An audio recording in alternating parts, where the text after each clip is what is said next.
से ढेर दिन परानी हो, मन जज थकल बुझ परेशानी हो। का बुझी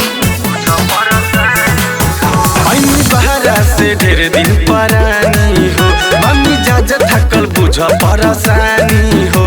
अच्छा तनी सुत दन जागल बानी परसो के, सुन परसो के।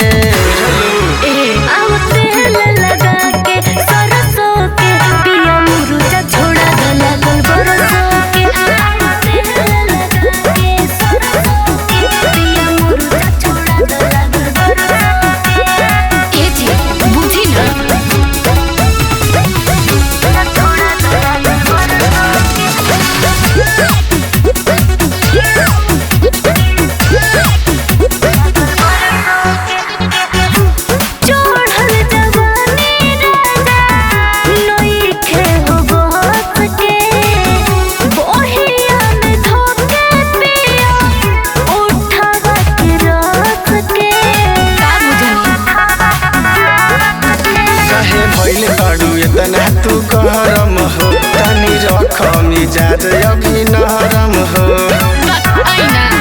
आँख लागत सुत दन जरको से, सुन जरको से।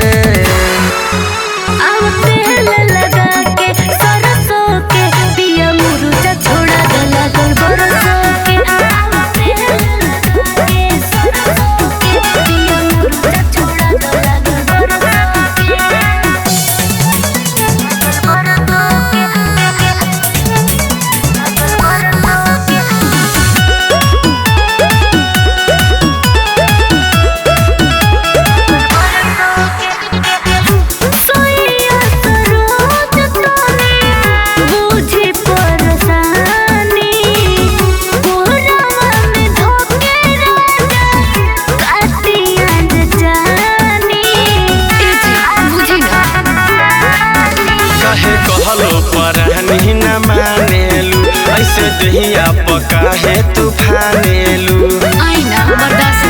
जवन कहे के बकह तनी फरको से, सुन फरको से।